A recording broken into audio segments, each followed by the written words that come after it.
How to hide token on Metamask wallet account. Now, if you decide that you want to hide the token that is within your Metamask wallet account, it's actually quite very simple. It is easy to hide tokens in your Metamask wallet to declutter your view or manage less frequently used assets. Now, here's how you can do it. First of all, you can simply launch the Metamask application, which is a wallet app, and then make sure that you are signed into your account.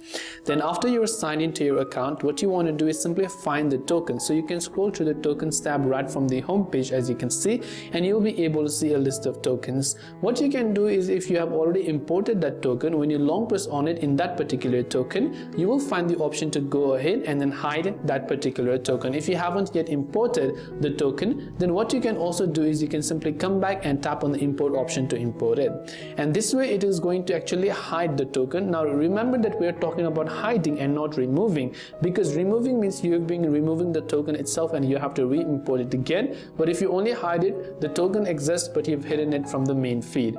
So I hope this video helped you out. If you have got any further questions, queries or doubts, feel free to also leave them down in the comment section below. As always, thanks for watching till the very end of this tutorial, and see you soon in our next video.